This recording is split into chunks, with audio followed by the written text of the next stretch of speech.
आदरणीय दिलीप सारंगी जी का स्वागत करें। भूपेन वर्मा जी हमारे भजन सम्राट, हमारे आदरणीय, जिन्होंने देश विदेश में तहलका मचाया सबसे ज्यादा। अब मैं जागेश्वरी मिश्राम जी से निवेदन करूंगा कि आगे के लिए दिलीप भैया जी को ससम्मान माइक देने की कृपा करें। प्रसाद ठाकर जी आप भी। चार्ज तो गजलों का एक मुखड़ा है, शहर का आफ्ताब उम्मीद का परवाज है, तो मेरे तुम्हारे दिल की खामोशी ही आगाज का अंदाज है। तो आज ये जो मोर भुइयां के जो आगाज हो रहा है, आगाज की आवाज आकाश तक जाए और आपके बीच ऐसे ही हर साल के आगाज होते रहे, यही शुभकामना के साथ।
जैसे कार्यक्रम की मैं शुरुआत करता हूँ तो बहुत शॉर्ट टाइम में आपके बीच में मैं आए और आप आशीर्वाद दो। हमारे बीच में हमारे छोटे भाई पंडित विवेक शर्मा, मैं जहाँ तक सोचा तो अगर छत्तीसगढ़ के 10 गुणी कलाकार के नाम लिया जाए तो गाया तूने जिसके सर पे रख दिया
भी देख ले बाबा,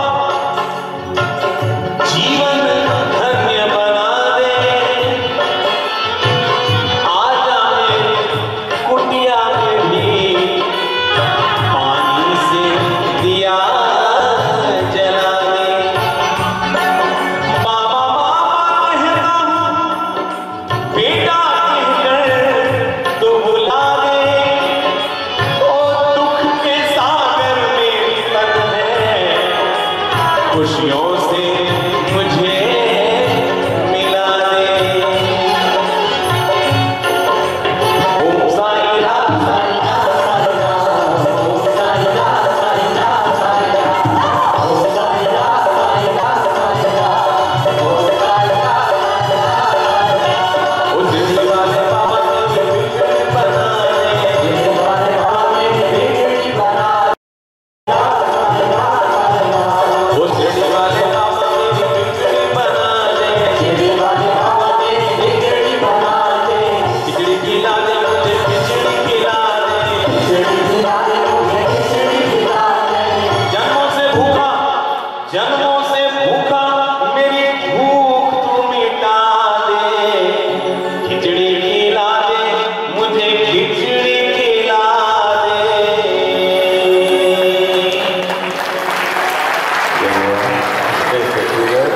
ताली जोरदार बजा दीजिए ताली। और साथ ही साथ बहुत बहुत धन्यवाद आदरणीय जी, जो आपने हमें समय दिया और सुमधुर में उपस्थित हैं। उनको सुंदर साल और नारियल भेंट देकर के सुंदर सम्मान करेंगे। और आप सभी से निवेदन की एक बार जोरदार ताली बजा करके आप भी सम्मान प्रेषित करेंगे। आइए तत्पश्चात